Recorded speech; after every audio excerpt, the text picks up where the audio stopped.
दाग अच्छे नहीं होते। पूर्व गृह मंत्री शिवराज पाटिल को शायद इस बात का एहसास है। यही वजह है कि वो खुद पर लगे दागों को याद भी नहीं रखना चाहते।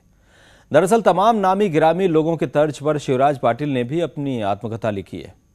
ओडिसी ऑफ माई लाइफ नाम से लिखी इस किताब में शिवराज पाटिल ने अपनी पूरी राजनीतिक जीवन की गाथा का बखान किया है। देश के गृह मंत्री का भार संभालने पर उन्होंने एक पूरा अध्याय लिखा है। इस अध्याय में उन्होंने गृह मंत्री की जिम्मेदारियां, राज्य सरकारों के साथ रिश्ते, पंचवर्षीय योजनाएं, राज्य पुलिस बल, आतंकवाद और नक्सल समस्या जैसे मुद्दों पर विस्तार से लिखा। लेकिन उनकी आत्मकथा में इसी दौरान देश पर हुए सबसे बड़े आतंकी हमले का जिक्र तक नहीं है।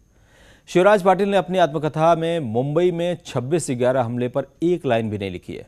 इसकी वजह भी थोड़ी बहुत समझ में आती है। दरअसल नवंबर 2008 में मुंबई पर आतंकी हमलों के बाद ही शिवराज पाटिल को अपने पद से इस्तीफा देना पड़ा था। पाटिल पर आरोप लगा था कि उन्होंने एनएसजी कमांडोज को भेजने का फैसला लेने में देरी लगा दी।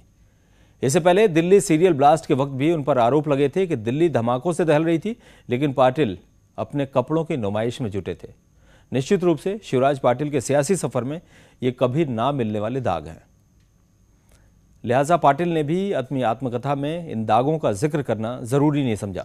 बेशक उन्होंने 1999 में एनडीए शासनकाल में कंधार विमान हाईजैक का जिक्र किया है और जमकर उसकी आलोचना की है। इसकी वजह भी साफ है।